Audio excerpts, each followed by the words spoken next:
चुनाव आयोग 5 राज्यों में विधानसभा चुनाव की तारीखों का ऐलान करेगा और वो 5 राज्य कौन से हैं? पश्चिम बंगाल, असम, तमिलनाडु, केरल, पुडुचेरी। यहां पर चुनाव की तारीखों का ऐलान होने वाला है। मुख्य चुनाव आयुक्त ज्ञानेश कुमार, चुनाव आयुक्त सुखबीर सिंह संधू और विवेक जोशी इस प्रेस कॉन्फ्रेंस में मौजूद रहने वाले हैं। और हमें सोर्सेस बता रहे हैं कि पश्चिम बंगाल में 3 से 4 फेजेस में ये चुनाव इस बार हो सकते हैं।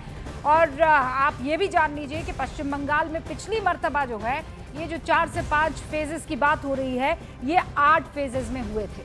8 फेजेस में चुनाव करवाए गए थे। उधर केरल की बात करूं, तमिलनाडु की बात करूं या पुडुचेरी की, तो वहां पर एक फेज में ही चुनाव निपट गए थे। मई के पहले हफ्ते तक मतदान और फिर मतगणना की प्रक्रिया पूरी हो जाएगी।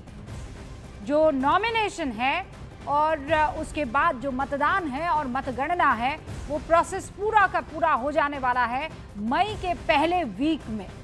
असम और पुडुचेरी में बीजेपी दोबारा सत्ता में लौटने के लिए चुनावी मैदान में इस बार उतरने वाली। उधर बंगाल, तमिलनाडु, केरल, यहां पर इंडिया गठबंधन के लिए सत्ता बचाने का चैलेंज है।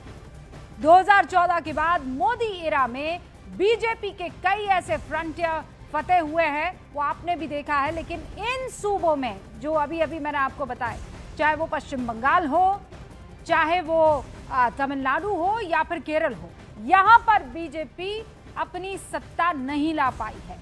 इन सूबों की तासीर कुछ अलग रही है और इसीलिए एक बार फिर बीजेपी के सामने बहुत बड़ा चैलेंज है। लेकिन चुनाव के मैदान की इस चुनौती से पहले ही विपक्ष की तरफ से सवाल भी उठने लगे हैं। बीजेपी के साथ साथ चुनाव आयोग को भी कटघरे में खड़ा किया गया है विपक्ष की तरफ से। सवाल टाइमिंग को लेकर है और आरोप ये लगाए जा रहे हैं कि बीजेपी और प्रधानमंत्री की रजामंदी के बाद ही चुनाव आयोग की तारीखों की घोषणा की तैयारी हुई है। यानी ऐलान से पहले ही सियासी दंगल शुरू हो चुका है। लेकिन पते की बात यह है कि आज अब से ठीक 1 घंटे बाद या ये कहिए लगभग 59 मिनट बाद वो प्रेस कॉन्फ्रेंस जहां पर इन 5 राज्यों के चुनाव की तारीखों के ऐलान हो जाएंगे। अब चुनाव की घोषणा से ठीक पहले ममता बनर्जी ने एक बड़ा दावा ठोक दिया है। पश्चिम बंगाल में पुरोहितों और मुअज्जिन जो होते हैं, उनके मानदेय को बढ़ाने का ऐलान कर दिया है। यानी जो पैसा उनको मिलता था, जो रेम्यूनरेशन उनको मिलता था, उसे बढ़ाने की बात कह दी है। मानदेय में 500 रुपए प्रति महीने का इजाफा किया है दीदी ने। इस लिहाज से अब हर महीने 2000 रुपए का मानदेय मिलेगा। हर समुदाय, हर परंपरा का सम्मान है, ये कहते हुए ममता बनर्जी ने 500 रुपए का इजाफा कर दिया है। इस वक्त की यह बड़ी खबर है।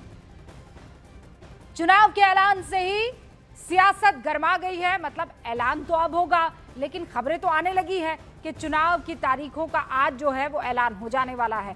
अब इसको लेकर जो विपक्ष है वो लगातार सवाल उठा रहा है। किस बात पर सवाल उठा रहा है? सवाल टाइमिंग पर है। वो कह रहा है पीएम की घोषणाओं के बाद ही इलेक्शन कमीशन को चुनाव की तारीखों का याद आया है। जयराम रमेश कह रहे हैं मॉडल कोड ऑफ कॉन्डक्ट यानी एमसीसी 2014 से मोदी का कैंपेन कोड बन गया है।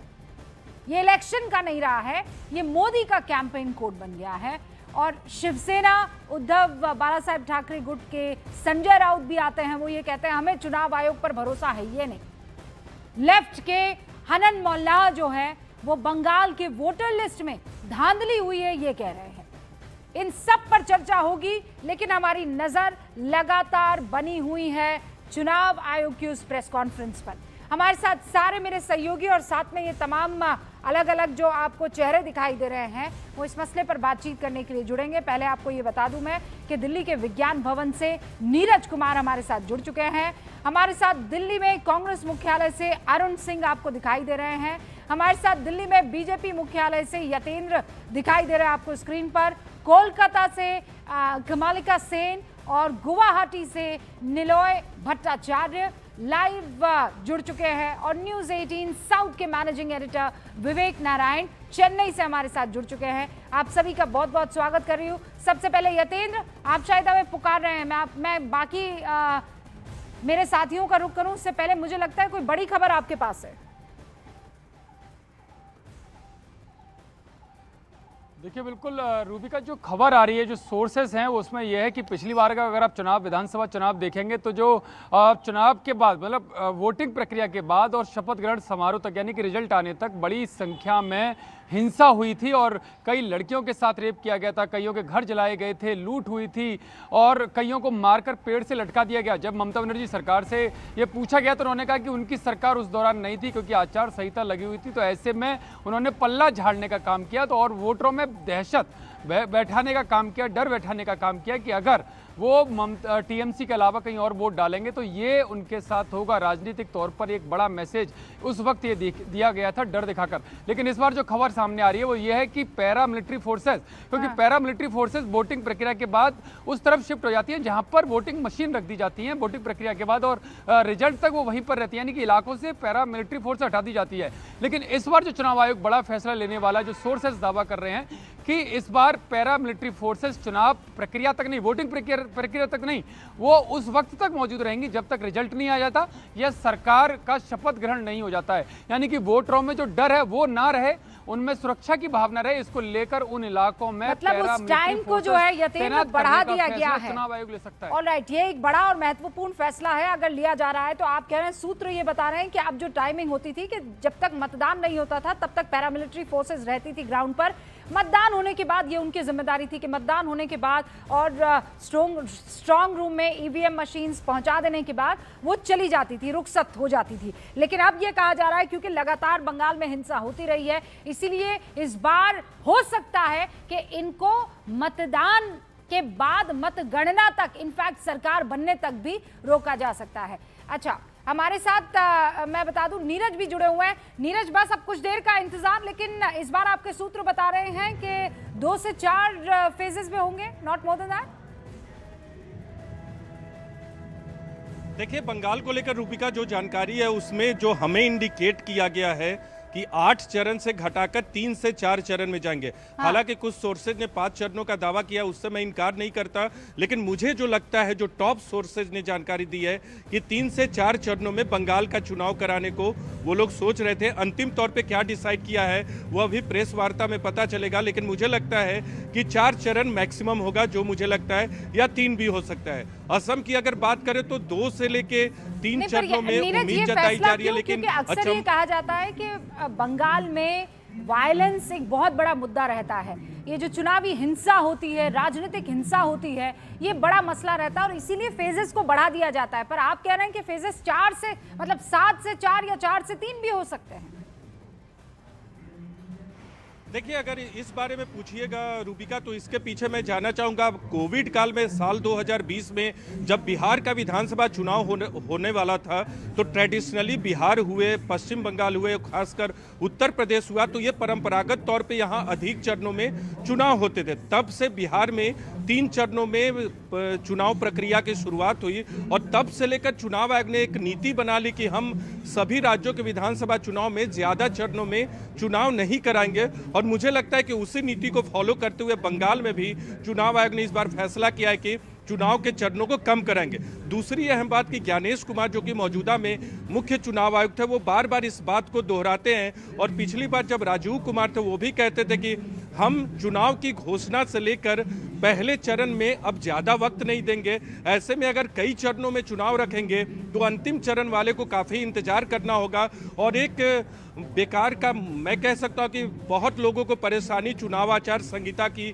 वजह से होती है। तो इसके पीछे चुनाव आयोग का लॉजिक यही है, जो हमारी बातचीत होती है कि हम चुनाव प्रक्रिया को लंबा नहीं खींचेंगे। आज तारीख है 15, 7 मई से पहले पूरी चुनाव प्रक्रिया को संपन्न कराना है। 51-52 दिन का वक्त है और 51-52 दिन के वक्त में बंगाल, तमिलनाडु, केरल, पुदुचेरी और असम के चुनाव करा लिए जाएंगे। और तमिलनाडु, केरल और पुदुचेरी की अगर बात करेंगे तो वहाँ कम चरणों में चुनाव होते रहे हैं और वहाँ तीनों राज्यों में एक-एक चरण में चुनाव कराए जाएंगे। हाँ, और आपने देखिए केरल की बात की, तमिलनाडु की बात की।